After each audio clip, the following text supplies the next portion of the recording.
Operation सिंदूर आतंकवाद के खिलाफ भारत द्वारा चलाई गई अब तक के इतिहास की मैं मानता हूं यह सबसे बड़ी कार्रवाई है।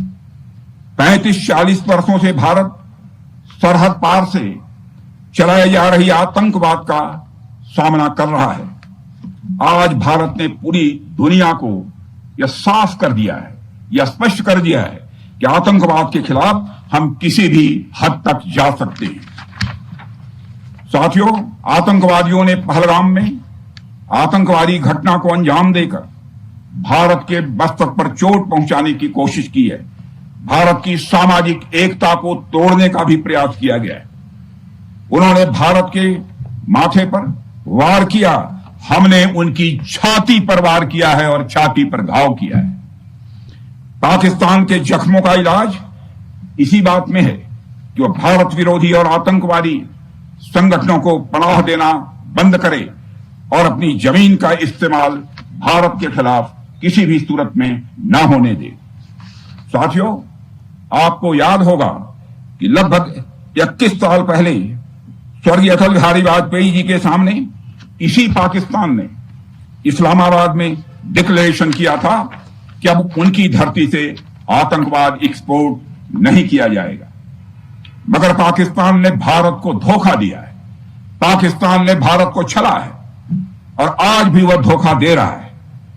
इसका खामियाजा अब उसको भारी कीमत करके भुगतना पड़ा है और यह कीमत यदि आतंकवादी वारदातें चलती रही तो लगातार यह बढ़ने ही वाली है।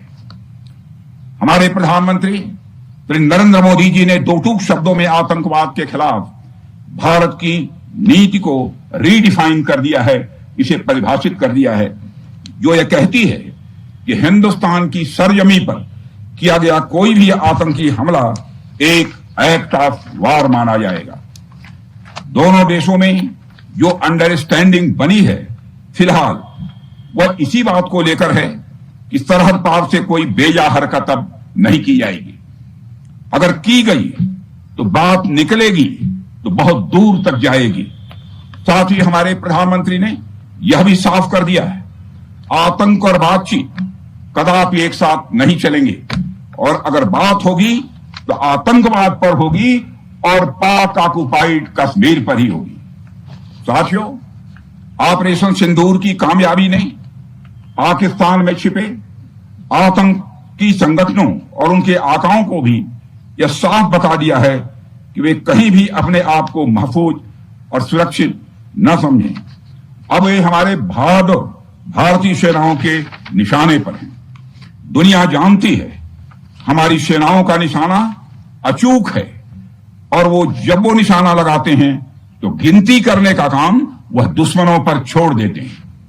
साथियों, आज आतंकवाद के खिलाफ भारत की प्रतिज्ञा कितनी कठोर है इसका पता इसी बात से चलता है कि हमने उनके न्यूक्लियर ब्लैकमेल की भी परवाह नहीं की। पूरी दुनिया ने देखा है कि कैसे गैर जिम्मेदाराना तरीके से पाकिस्तान द्वारा भारत को अनेक बार एटमी धमकियां दी गई हैं। आज श्रीनगर की धरती से मैं पूरी दुनिया के सामने यह सवाल उठाना चाहता हूं कि क्या ऐसे गैर जिम्मेदार और रोग नेशन के हाथों में परमाणु हथियार सुरक्षित हैं? मैं दुनिया के सामने यह सवाल खड़ा करना चाहता हूं। मैं मानता हूं कि पाकिस्तान के एटमी हथियारों को IAEA international atomic energy agency की निगरानी में लिया जाना चाहिए। मैं यह कहना चाहूंगा और साफ तौर पर कहना चाहूंगा।